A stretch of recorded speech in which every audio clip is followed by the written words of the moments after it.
Hi, I'm Eric Guilleminault. I'm with Griffin Greenberg, and we're going to start a podcast that's going to be probably bi-weekly, where we're going to talk about events that we went to high school wise, events that we saw international wise, anything that's about basketball that are potential prospects that are pre-draft. And the first subject that we're going to talk about is Griffin was on hand for the Border League. So we're going to introduce ourselves more thoroughly first. If you want to skip that part and go straight to it, you can. It's going to be probably about 3 minutes about ourselves and our background because this is our first episode. And again, if you want to skip that, that's fine. I'm Eric Guilleminault. My background in basketball is I played junior college and Division II basketball in California a long time ago. And I've been working with NBADraft.net for a good amount of time as well, focusing primarily on going to events like high school events such as the Border League and doing interviews with players. I did set up the interview for Paul George, did Jeremy Lin interview. My first interview actually with NBADraft.net was a French basketball player because I'm French, and it was Johan Petro, and we did it in French and translated it to English. So that's how I kind of got in with that site. I do not do the mock draft. People ask me that question all the time. I am not affiliated with the mock draft. I do give my rankings for high school and international players and do events. Now, let me pass it on the baton to Griffin, who I actually met by going to all these events. And I think he's an up-and-coming guy in the grassroots basketball high schools rankings and stuff. And I think he's very knowledgeable. Appreciate the kind words, Eric. And yeah, I believe we met at EYBL earlier this year. Always a fun event as well. But hey, everyone, I'm Griffin Greenberg. I am currently in college getting my sports journalism degree and business minor. I played basketball throughout high school and have started covering high school basketball about the time when I started college a couple of years ago. I'm based in Arizona, and I've done a lot of work covering the NIBC, especially AZ Compass, who's obviously local out here. Done some documentary work, with Harvard Westlake and Brady Dunlap and some of their players.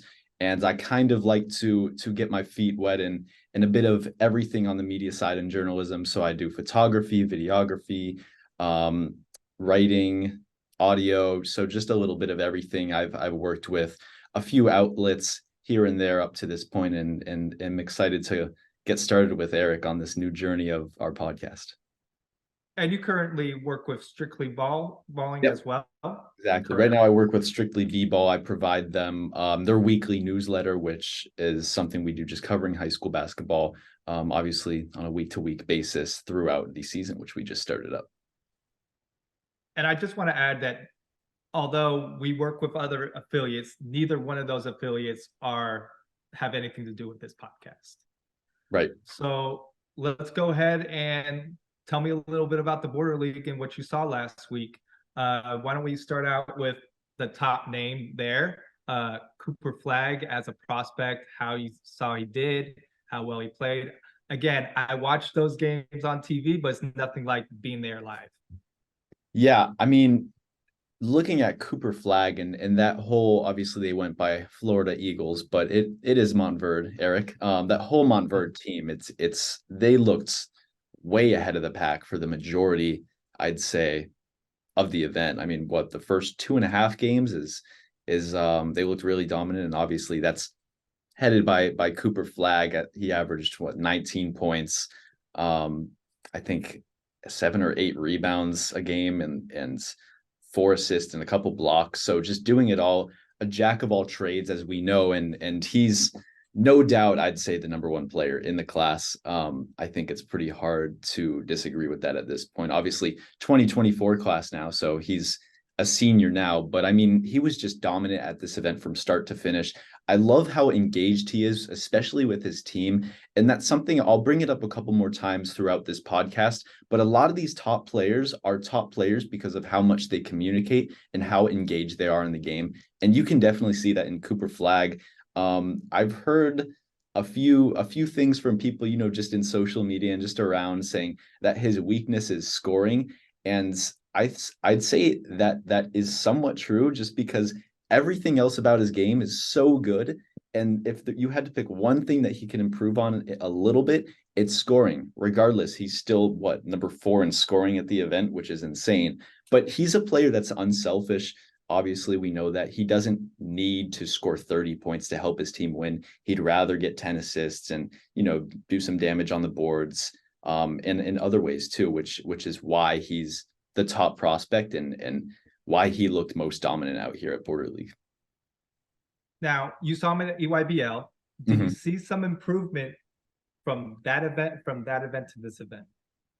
I did. It's different because the competition levels are so different, and everyone always talks about this, the high school versus the AAU route in competition, and how the games are kind of different. But I mean, with Cooper itself, I feel like his communication was the big improvement I'd noticed. And up to that point, I see no reason why, anyone should rank him below that number 1 player, just because of how much he talks, how engaged he is. I saw him always picking up whoever it was, if it was Curtis Givens, or if Rob Wright, made a bad pass once or twice, which he didn't often this weekend. But even the little things like that, it's encouraging your team, helping them stay engaged. And I feel like that's why this team is so good and so far ahead of the pack, being that him and these other guys, got a year under their belt of playing together. And a lot of these other teams, especially at this event, where we're, newer formed teams. Okay. And the game against Boozer, could you feel the intensity for Cooper to want to win that game? Did you feel like there was some tension in terms of them wanting to beat each other? I'd say definitely. I mentioned that Cooper's scoring, it may be his biggest weakness in his game, even though he's probably a top 3 scorer still in the nation, just because of his size and how much he can do out there. But I mean, he scored, I think it was 14 to 17 points, something like that, in the first half alone. So you can tell he's just going at people like whenever he wants. And Cam Boozer versus Cooper Flagg is the headline matchup that, a lot of us wanted to see in the championship, and we were very fortunate to get it. But Cooper Flagg was just unstoppable in that game, especially from the 3-point line. Okay. Let's talk about another player on the team, another player that's highly rated and a likely top 20 NBA player, Asa Newell. What did you think of him over the weekend? I think Asa's improved a lot from last season. We saw him kind of in a strange role, I think, last year with that Montverde team, where, he'd come off the bench sometimes he'd start, and he was kind of in the middle of a mix with so many really good players, frankly. But I think he was one of the best players I saw at the whole event. His energy is just through the roof. His 3-point shooting is something I feel like really improved throughout the grassroots season, and now getting back into regular high school basketball season. But Asa's is his energy, and I think his explosiveness and athleticism are some of the biggest things I notice in his game. And it's pretty much the main reason why he's able to contribute so much. And he really does his damage on the glass. And I think that's why this Montverde team is very good. Asa was the 2nd leading rebounder at this event, aside from behind Cam Boozer. But his ability to run the floor very well, especially in transition, provide high energy, have a high motor, it all just clicks. It comes well together, and it's right on brand. And he's the perfect, I guess you could say, forward 5-star sidekick to his fellow 5-star Cooper Flagg. And Asa, what impressed me when I watched him over time was the ability, like you said, he's super athletic and he can really run the floor and dunk the ball, but also being able to shoot the 3-point shot. My question for him at the top level is, where do you see his position? Do you see him as a power forward, a small forward? Because he's not quite the size of a center. Do you think he'll gain that strength where he could be an undersized 5 in the NBA at times, or play when they play that small ball lineup? That's been one of my questions for him as a player. What do you think of his handles as well? Do you have any Yeah, Thoughts? yeah. I think for Aesop, I see him still as a four. I think obviously, I think you and I might be in the same boat, saying if he puts on some muscle, he can definitely play that five. But he is a little bit on the skinnier side. And I wouldn't say his ball handling skills are like superb to where we can classify him as a three. Um, and he is also very, pretty tall and lanky alone. So that kind of build, I feel like puts him right at that four spot. And he's already really tall. He's probably about 6'10, 6'11, probably 6'11 on that side. So I think four is the right spot for him. And I mean, Eric, we keep seeing positionless players all over at every level right now. So I'd say four, but really there's no limit to where we can see him play in the future, especially if he develops the ball handling too. I mean, he's a really good prospect. Mhm. The other kid that impressed me with that team was Liam McNeely. I saw him at EYBL. He was good, but he didn't stick out for me. And then I saw him at this event, and he did stand out for me. Yeah. So, what did you see? How did he look to you at Border League? I really like McNeely because I feel like Liam is always a very poised player. And that's a thing with a lot of these Montverde guys. They're so calm and they're so under control. And I think Liam does a very good job at that and carries himself well on the court. He has a very high IQ. I've seen his court vision improve a lot. Against AZ Compass in the second round, he had, I think it was 25 points, probably hit 4 or 5 threes. So we know what he can do shooting wise, the damage that he can do. And I think he's one of those top shooters in that class.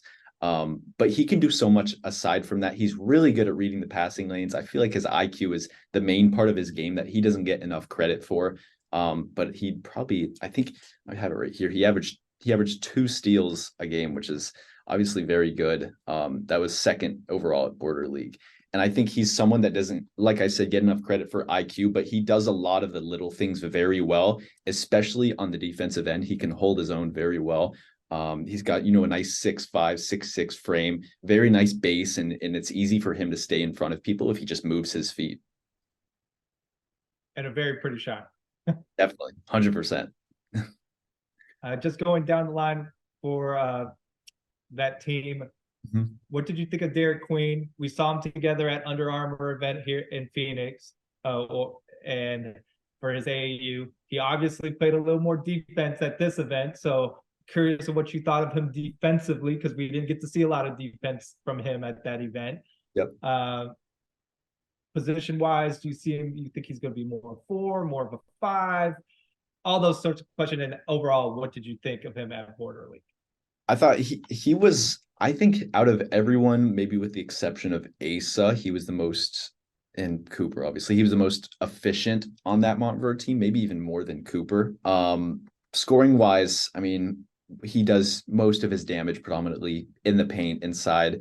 And he was just a beast inside, really. They AZ Compass had to resort to, fouling him as soon as he got it because they were just feeding him off of pretty passes. But defensively, like you mentioned, I've seen a jump in his defensive game. He's another player that I think also has a very high IQ and reads offenses really well, especially other big men. He's very disciplined and he doesn't go for pump fakes or anything like that. He stays down. He's disciplined. He didn't pick up really. I think he fouled out one game, I think it was, but other than that, I've seen him really improve in that defensive aspect, just staying down, setting your feet, staying home. And I think defensively he was really good, and I think that's one of the reasons why this Montverde team was that good this weekend. Derek Queen's another guy, and I'm going to keep saying this. A lot of these guys on Montverde aren't going to get the amount of credit that they should deserve because it's a whole team of 5 stars, so some of them might get lost a little bit. And Derek Queen's another player who's a 5 star. But definitely he's improved from last year. And I mean, I remember Eric's his sophomore season at Montverde and Geico Nationals. He like didn't even play at all. And it just shows how this Montverde team and just Montverde as a whole stays disciplined in bringing their players up throughout their process. We saw a few players, Caden Allen, Caleb Gaskins, even Ace Flagg didn't get that much run this weekend. But in the future with that system and how they're going to be developed, they're going to be some very scary players later on. But overall, I think Derek Queen was very good, and he did a lot of damage on the defensive end. And then I remember talking to you just during the event how you liked Robert Wright a little bit. Can you go a little bit more in detail live on camera of what you thought of Robert Wright during the event? I think Rob Wright is the perfect floor general for this team. I think they needed a guy like him. I think Curtis Givens is really good. I think that Rob Wright is a better passer and Givens is more of their better shooting point guard, I guess you could say as well. Because they're both point guards around the same height, but I think Rob Wright sees the floor extremely well. I think he's right up there with a couple other kids who are actually at this event as we might talk about him next on a different team, but I think he's right up there as one of the best playmakers in the class of 2024. Just because of how smart he is, how savvy he is. He's a shorter guard, which I've heard recruits tell me it's harder for them to guard, those shorter guards if they're, 6'3", 6'4" guards, because they can't get into them as well. And then when they do, they just make one move and just blow by him. So I think Rob Wright's one of those players that can do that. But overall, I think he helps lead this Montverde team very well. Yeah, I probably think he's going to Baylor, so he's going to a really good school, but he'd probably be rated even higher if he was over 6 foot. Right. Right. If he was 6'3", 6'4", people would love him.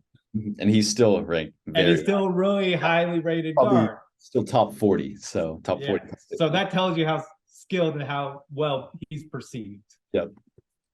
Let's move on a little bit. Obviously, there's some other big names. I feel like the big story going to the Border League was that AJ reclassified, and we're talking about AJ Dybantsa, and took over the #1 spot. So that's a little controversial from my opinion because Cameron Boozer is a very good player. Daryl Peterson, who wasn't at this event, is a very good player as well. And all three of them have a chance to be lottery picks in 2 years, probably, most likely. They're both great. Let's start with Cam, just because they went to the finals, his Columbus team went to the finals. And then maybe you can go into how you think that about that whole AJ Cam dynamic that's happening now. Right. Yeah. It's an interesting conversation because those two players, it's like you really can't go wrong choosing one at #1, but at the same time you can because the other's so good. But I think Cam was, I'd even say you could put him as the first best player. I think Montverde was the best team, but I think Cam might have been the best player at this event overall. I mean, you always know what you're going to get from him. He's always efficient. Even when he has a bad game, he'll still end up with 18 and 10. He averaged 24 and 13 here, which is pretty crazy. I think there was a couple games where he grabbed at least like 5 or 6 offensive rebounds, which is impressive. And he's obviously a player that is just going to change games. I mentioned that in that Montverde versus Columbus game that Cam was actually Cam and the Explorers were down by I think 19 in the first quarter, and they ended up losing by 6. Had a great second half, come back and run. But overall, Cam is definitely right there with AJ for that #1 spot. I'd probably give it to Cam, especially after this event. I mean, he was just so dominant. He shoots at a very high clip, hits a lot of threes, does damage on the inside, scores at all levels, handles the ball very well. Rebound isn't a question. It's everything's there for Cam Boozer. And no doubt, I think for me personally, I put him at that #1 spot. But also AJ Dybantsa was also very good at this event. He averaged 16 points. He's another guy that I think is a great communicator, like I mentioned with Flagg, and Cam Boozer's the same way. They get on their team to get them all on the same page. And I feel like we had a real treat getting to see Dybantsa versus Boozer and then Flagg versus Boozer 2 days in a row. So going back on Boozer, Mhm. what I like, I don't think people realize how deep sometimes he shoots that three, especially Right. for a 4 or 5. Like he's shooting it from long range. He's not just taking the high school three. He's going deep NBA threes, further behind the line even. Also, he has a mean streak. I've seen it. May not have showed it at Border League, but he's tough. He wants to win. He has a mentality that is a little bit different than from Cooper and AJ in terms of that streak that he has. That some scouts are going to like that more. He's intense. That's Mhm. how and his will to win is very, very strong. Not saying that the others two aren't. It's just different. Uh, the other, I know, and I understand the people that are with the AJ thing. I think AJ's a little more fluid, as he's a little more of a wing. You see, Boozer, you're thinking, yeah, he's a 4. AJ, they're not that different in height. AJ has is a little more fluid. It's more that prototype wing that you're looking for, Right. and that's probably why some people have him at 1. But I was surprised that he reclassified and people are like, automatically he's number 1. I was surprised that they didn't like make him earn it, so to speak. Put him 2, 3, and then see if he can get that one. And I do think that that's why Cam went at him so that it was important for Cameron to win that game. And I think he wanted to put everybody on notice that he felt that way as well. Now, again, that's my opinion. But it was a very fun game to watch in terms of that dynamic. Definitely. I mean, 25 and 16 in that Explorers prolific prep matchup, and AJ 6.7 rebounds, 2 for 11 from the field. So, but I definitely agree with what you say about Cam. I've seen him get on his teammates harshly, but obviously in a winning, in a winning manner, and because he wants to win. But I've seen it before where he gets into his teammates because he cares that much, and like you mentioned, that's another thing obviously scouts are gonna love. Do you have anything else you want to say about AJ or Yeah, I think AJ, obviously I mentioned that 2 for 11 game, but other than that, it's I just don't like just looking on paper and even just out there that it's hard to find another player to guard him. I think his handle, like you mentioned, it's so smooth, and his handle is very loose, and it allows him to make, I guess you can say, Kevin Durant like moves out there, and get to his spots really easily. His mid-range game is incredible. I don't remember seeing him miss a mid-range shot at all on the weekend. Um, Frankly, I don't, like I mentioned, I don't know who can even contest the mid-range shot because he's so tall. Maybe Boozer and Flagg are the only two that have a chance. Maybe Peterson too at contesting it, but his mid-range game is one of the best, I think, things I've noticed from him in my time seeing him at Border League, and even in the AAU season in EYBL. and to go back on that why AJ was number 1, somebody offline told me early on, they said, well, AJ played U17s, Cam and Flagg played U16s, EYBL. That's why they gave it to AJ. Which Right. fair enough, Yeah. right? Let's move on. We obviously don't have tons of more time. Let's go.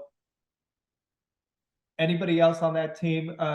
Let's talk about a little the other Boozer brother, Mhm. because I'm interested in him, how he did. Also, because I sometimes feel like he gets either overhyped or overlooked, depending on who, based on his brother. Right. Right. I think for me, I would say he's a bit overlooked. He really impressed me, and it turned kind of, it flipped the switch on for me, and impressed me this year at Section 7 actually. I thought he was better than Cam at Section 7 in most of their games. I think he's just a really good, like I mentioned, he's a guy, like another guy that's a really good facilitator. He was tied for first with Rob Wright out there in assists. Obviously, he can score the ball very well. The only thing I'd like to see him do is improve, I think, his 3-point shot a little bit. I think that's something that might need a bit of work. But other than that, he can do many things on the court. He's also a very good rebounding guard, which Columbus has a couple of those extremely good rebounding guards. But definitely Caden is someone I think who is overlooked. All right, let's talk about the guy that both of us, I know we talked about earlier, we really wanted to talk about, and somebody that we think is kind of like underrated maybe now, due to injury primarily, and that's Jace Richardson. Jace Richardson, committed to Michigan State. Tell me how you thought he performed, how he looked post his injury. I know he was just coming back when we saw him in EYBL. Probably looks much more, and when we saw looked much more fluid, I would say, and more assured of himself at this event. Yeah, definitely. I think he looked more explosive than ever. You couldn't even really tell. I think that he had leg surgery last year or a year and a half ago, whenever it was. But I think you're right. At EYBL, we saw him, be a little more cautious out there in his play, even though he had some monster games throughout the EYBL course. But this weekend he was very good, and that team just fits very well together. Brings all the energy. He's another player that does that. Very good facilitator, good rebounding guard, and he rose up for a number of dunks this weekend. It was very impressive. Yeah, I think he might be a little underrated at this point. Mm-hmm. And he looked there was a progression. There was EYBL. We saw him at Pangos, and then saw him here, and there was a progression. And every step, he looked more and more like himself. And I think Michigan State's really getting a good one in that he can shoot. He's athletic. He has pretty good height. Yeah, he's one of the guys I think that has a chance. Definitely. How about, why don't we talk about some more of the prolific players? Either Darian Reed or Tyron Stokes. Who would you like to start with? I'll start with Darian Reed. I think he might have surprised a lot of people this weekend because obviously he's not a name like AJ Dybantsa or Cooper Flagg or, a top 1 or 2 player name. But I mean, he's still a top 10 player, and he looked really good this weekend. His shooting is just elite, and his explosiveness is another thing that's very good as well. I think on the first play of one of the games, he rose up for like a monster dunk. I'm pretty sure it was the game against Columbus, and he averaged 15 a game out there. He's a very efficient player, I think. And even if he has a bad game, he's still going to contribute in rebounding or steals, many other ways, even if it's not on the stat sheet as well. So I think Darian Reed was another one of my players who I'd say was my favorite player, just to watch this weekend. And I think he was very good. Okay, so let's talk a little bit about Tyron Stokes, the other prolific player. What did you see at Border League for him? Yeah, I think he's someone who's always engaged, always brings a ton of energy. He's fun to watch, and I think that's a lot of the reason why this prolific team is fun to watch. Because these guys are always so energetic and happy, and you can even tell with their personality off the court too. They're always just amped up and excited to go out there and play basketball. But I think Tyron is someone who's really, and he actually surprised me. He shot a lot of threes out there too, which is something I've been waiting to see as well. But aside from that, he's a really dominant player inside. It's gonna be tough to find people who can guard him at his I mean, I was gonna say age level, but I mean even at his size, because he's probably about 6'7", 6'8" and he's like big, like football player build almost, but he's just so dominant and always rises up for monster dunks, makes high energy plays, and Prolific just has a ton of these guys who make really high energy, exciting plays, guys that rise up for dunks, get a ton of blocks, and he's one of the guys that does that. For me, I would like to see him add a little more defensively. I think once he is more sound all around defensively, that's where I'll be like, he's a guy you can put at multiple positions, but with his size, and it's not like he's slow either. He's still quick and speedy, has a quick first step for his size. But until he adds more more of that defensive well-roundedness. I think I'd still say there's a few things that I could see improve in his game. Regardless, he was still very good with prolific on the weekends. And like I mentioned, did a lot of his damage inside, aside from the fact that he shot a lot of threes, though. Couple questions, and he's the youngest player I think we've talked about so far on this podcast. So he's a 2026. We've talked about 2025s and 224s so far. Position wise at the upper level, and there's a lot of room for growth for that. Where do you see him as a fit? Is he a small forward? Is he a power forward? I kind of struggled myself, so that's why I'm asking you. The question is, yes, he's a dominant player. Yes, he's a scorer. He's super explosive. And he almost has his grown man body. It seems like there's I would say some areas where body-wise where he could like maybe lean just a tad bit in terms of like he's still gotten that middle school age body, and it's not completely there, even though he's super strong and big. He's not as quite as ripped as I think he's going to be as a senior in high school. That's what I mean. Right.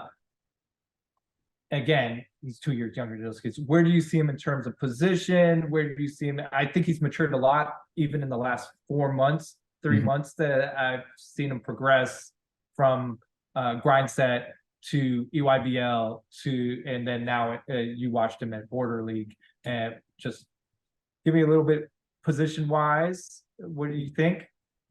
Yeah, it's tough for me too, because I feel like he's really right in that 3-4, like right in the middle of that 3-4 range. Obviously, I think, and his ball handling too aren't bad. It's like you can put him at the 3, but he's traditionally more a 4. But I feel like he's still, I still want to see him grow a little bit. He's still, on that probably really 6'6", 6'7" range. So I just think it's really tough to classify him as a certain position right now. And I mean, he's a sophomore, so I'm sure he'll grow a little bit too and really round out into that true 4 prospect that I think he really is, because I think he can really thrive as a 4. The height for me is really just the only thing that's kind of holding him back right now. But yeah, I'm still kind of right now, I'd still say he's a bit in the middle of that. And he has a really big wingspan. We know that, yes, he's 6'6", but his wingspan is not a normal 6'6" player's wingspan. Right. Let's go a few other players. Let's go some of the OTE guys. Yeah. A lot of people didn't get to watch that particular group because they weren't on ESPN Plus, so they might be interested, unless they were watching Ballers TV. They might be interested on what you thought of some of the guys. One of the top guys, obviously, is Carter Knox, very popular, very rumored that he may go to the G League Ignite, so that's how highly rated he is. What did you see from him at Border League this weekend? Carter, I mean, I'll start out by saying this with this OTE team, and it's a little different with their league and how these players won't really play together necessarily when they get back, and they'll be on different teams. It was tough to evaluate a lot of the OTE players, I'd say, because of how much star power there is, and there's really one ball. And a lot of these guys really are all guys who, can go out and get a bucket for that team. I mean, you have Carter Knox, Ja'Kai Howard's obviously very good for that team, Mikal Brown, just some of the few names of guys that, are scorers that are all on this team. Regardless, Carter Knox is, a top 10 player. I'm sure you saw he recently announced his final 4 choices for what he's going to do next. But I think his shooting is never in question. He hit tough shot after tough shot this weekend. No matter if it's an offensive breakdown and, he's throwing up a fadeaway 3-pointer with a hand in his face, he can still hit it.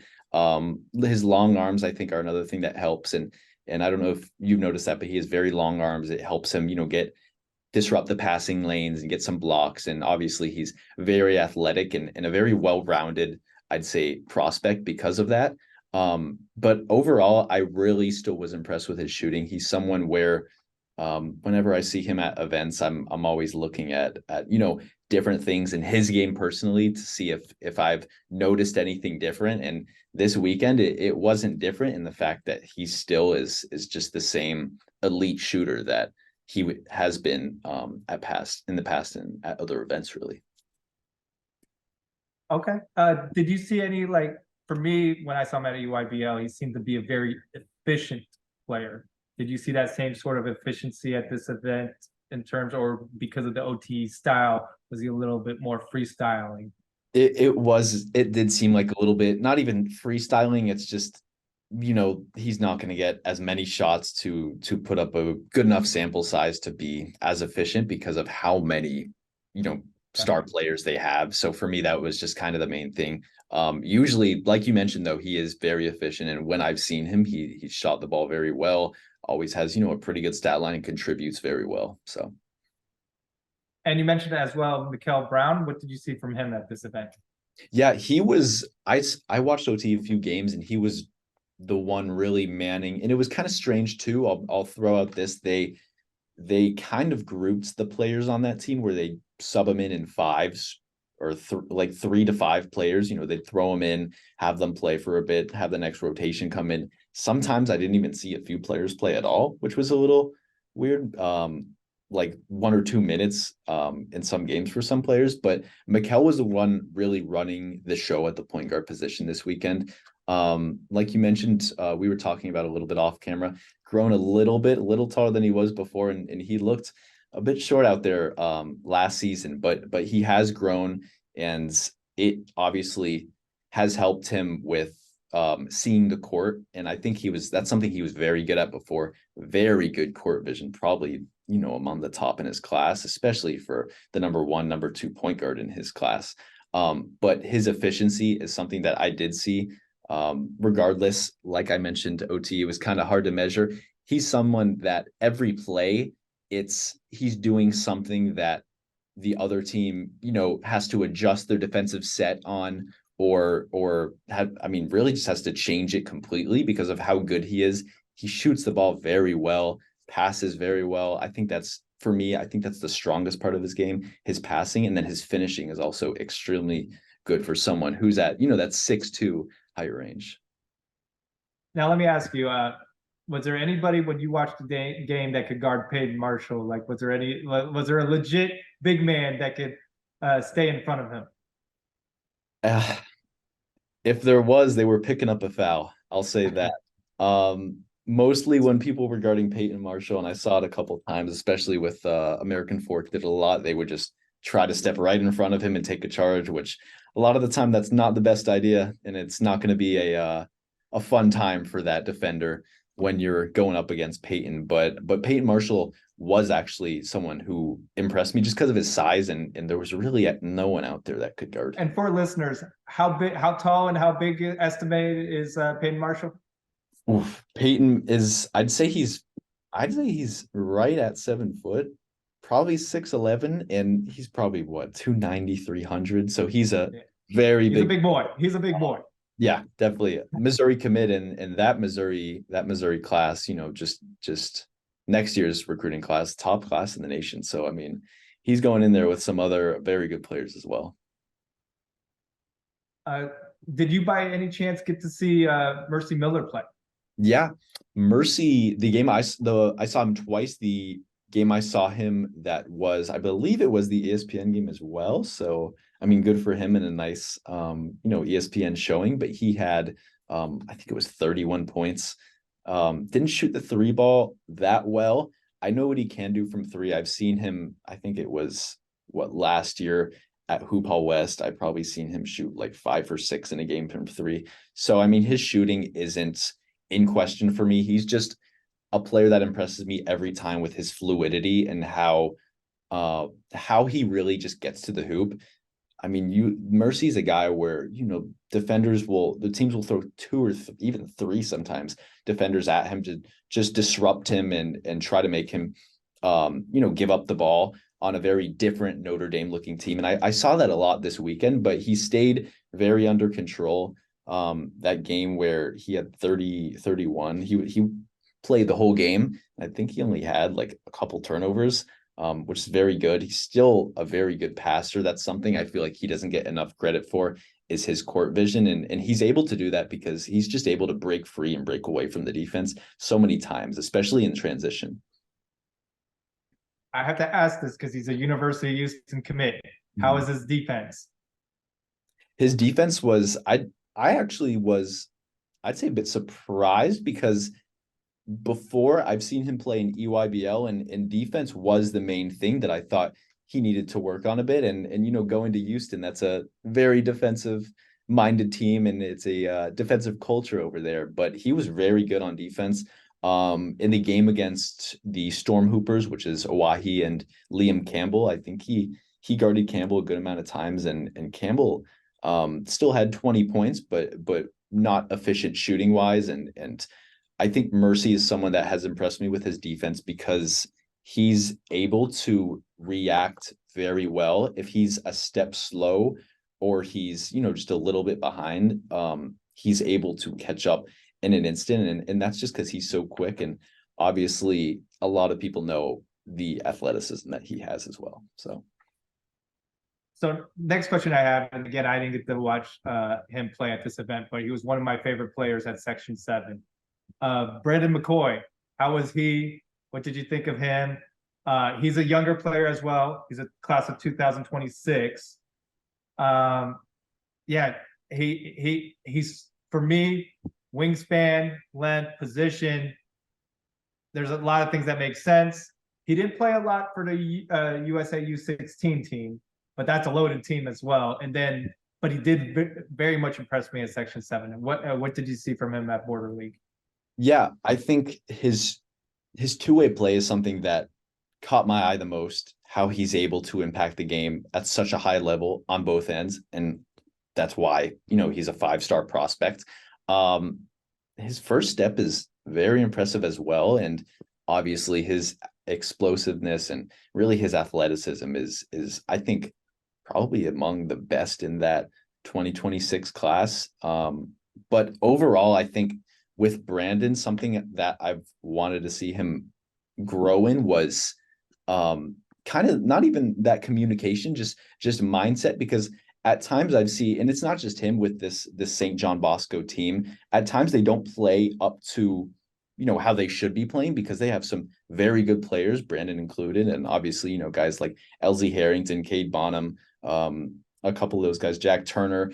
But Brandon showed, I think his mindset is a lot different, and it's of that mindset that we mentioned with those top players like Flagg and Boozer and Dybantsa. They just want to go out and win, and he's a guy that showed that. I think his toughness was something that I was very impressed with, that I've seen grow throughout watching him in EYBL, and even last season out when I would get the chance, to go see Bosco in person. I think toughness is the main thing in his game that really impressed me, along with that high elite level two-way play. Great. Do you have anybody else that you have in mind that you'd like to talk about that we haven't talked about much? Yeah, I have a couple players. I think Trent Perry was someone who looked very good out there as well. He's another guy that committed as well this past weekend to USC. So I mean, he's going to be playing alongside his former teammate Liam Campbell out there at USC. But I think he averaged 25 and 5, and he's someone who I like because he's just a winning-minded point guard, kind of like Flagg. Doesn't care if he scores a lot. Obviously, he can score the ball a lot like Flagg, but doesn't rely on himself to help the team win. He relies, not even relies, just trusts others, and he has a lot of trust in his team. A team that won, the state championship last year. So that should be interesting. That California state championship race should be interesting to see. But just a guy with, great ball instincts, great on both sides of the ball, very high motor. And I think his motor is probably the thing that has stood out for me. I've watched Trent for probably about 1.5 2 years now. His motor has been the main thing that has stood out for me throughout his high school career, really. When I watch him, my question was, you said point guard. I always saw he's always making these outside shots. So I always saw him as a shooter. Mhm. And it's interesting that you said point guard. I would have said combo guard, two guard. But I'm not disagreeing with you. I'm just saying Right. it's interesting that you said that.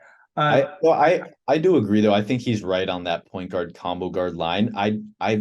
For him, I like him more as a point guard because his passing is so good, and I don't think he needs, really to score the ball that much to um make up for what he does in passing just because it's so good. So Now, just for the listeners, I want people to understand it is the California Trent Perry. There is another Trent Perry that's class of 2026 out of Texas, I believe, that yep. is also very highly rated, maybe even more highly rated in 2 years from now. Let's talk about Luke Bamboye. I liked him when I saw him briefly last year at Bella Vista, but he didn't play since I think March, February. So this was kind of the first opportunity that I was able to watch him on TV. You've seen him more live than probably most people. Um, Tell me about a little bit his height, weight. I thought he's a very agile big man, so that's what I really like about him. Uh, didn't notice this before, but it has an interesting form on his shot a little bit. Like it's a little not the most orthodox, but it goes in. There's not something super wrong. It just takes it a little bit more old school. I would say it's more like an 80s, 90s shot than Right. a 2022, 23 type of form. Um, yeah, tell me about him. A little bit about what you saw at Border League and his metrics, measurements, or whatever. You're right. He's a very agile and I'd say he's a very versatile big because I'll just start measurement wise, probably I'd say 6'11". But he is about, around that 200-pound range. So he is on the skinnier side. He put on a little bit of muscle, especially which is good to see because he missed all that time dating back. So I think you're right about March due to an injury. But he looked very good this weekend, and I really like his footwork. And I think that's something that he gets credit for, but I think you can even consider him right up there for, big men with the best footwork in his class. He's really like, it's weird. Sometimes watching him, I'll think he's a guard because you'll see him pull a rebound down and look for like Jeremiah Fears, and Fears is being face guarded, and he'll just bring it up and start doing like these between the legs moves and crossovers, and it's like you wouldn't expect that from someone of his size. But he can shoot the ball well, he can handle it very well. He can do a little bit of everything. His presence around the rim was very good, and I don't think he gets enough credit for his defense. I think he's one of the best shot blockers in his class. He just has an eye for the ball, very high IQ, and it seems like he's always blocking shots out there. And I was going to interject. Obviously, I watched it on TV, but I had to rewind and re-show when Liam McNeely went for a dunk and he blocked it with both his hands against the backboard. So yes, he has length, and I did see that.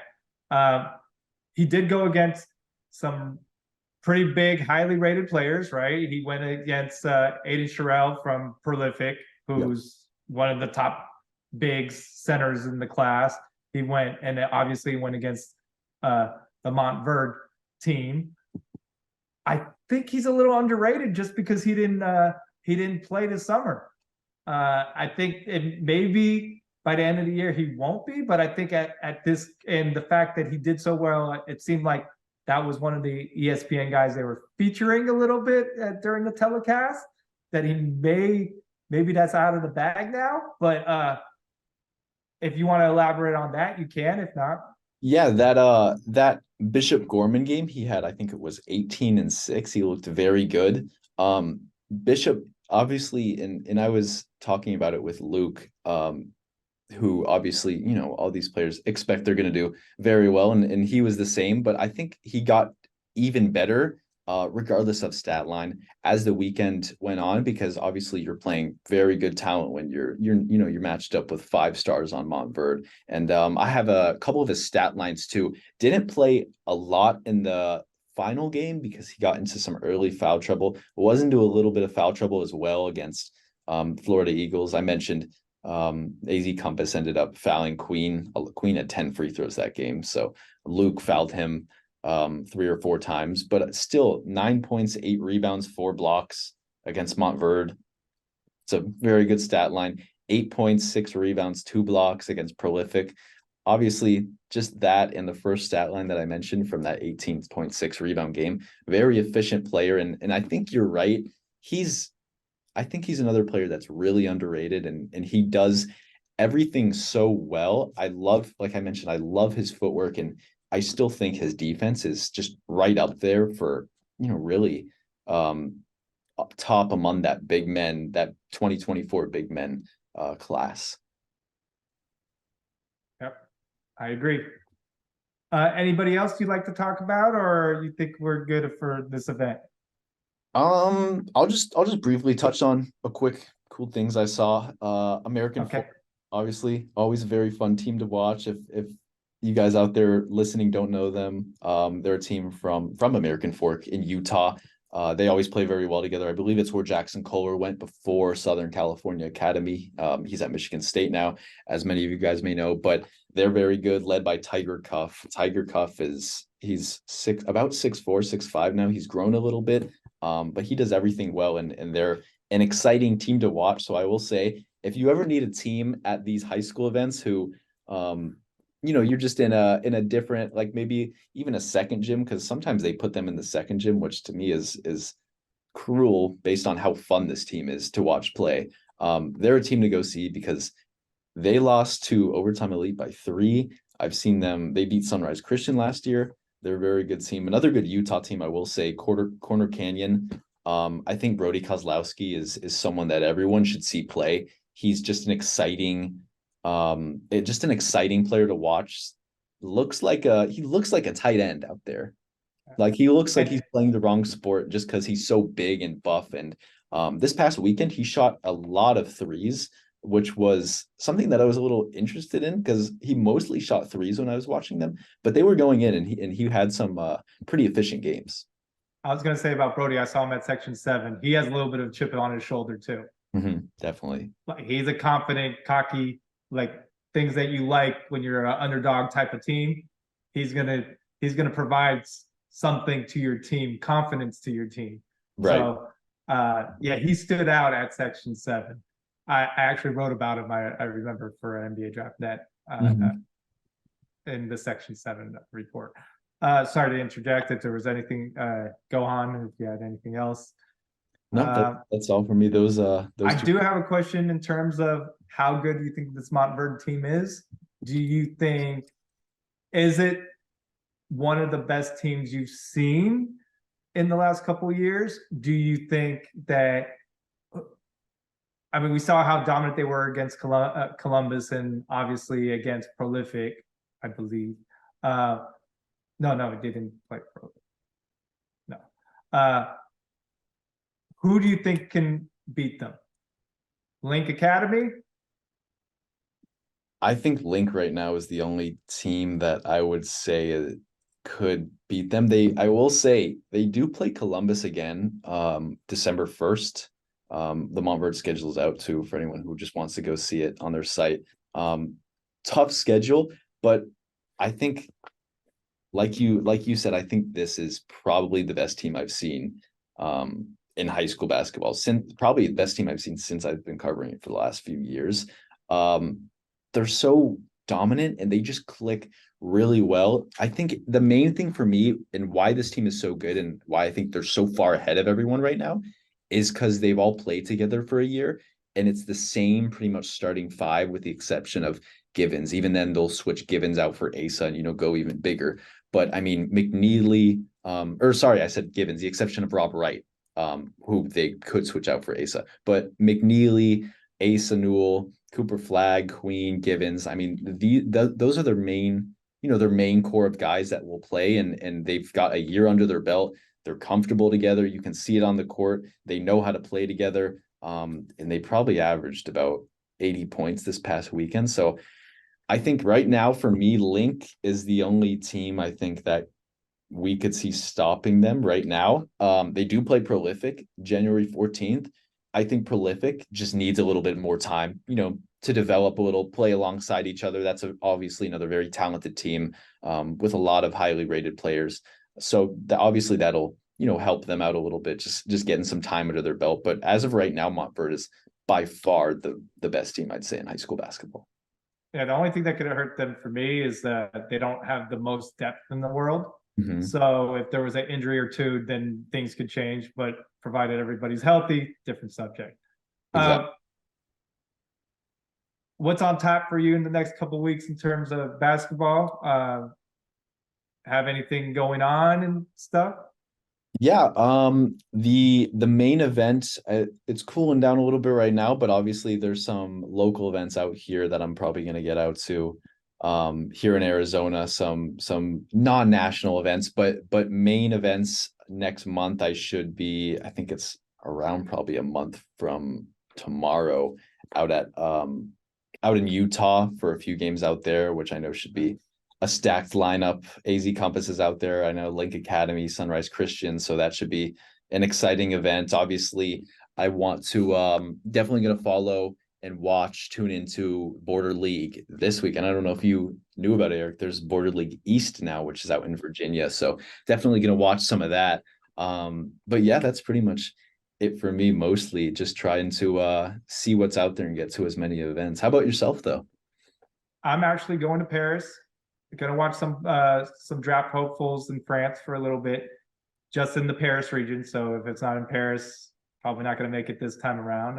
And then I think the biggest event that I'm going to go back here, high school event, will be Hoops Hall West, which is at the end of November. Mm-hmm.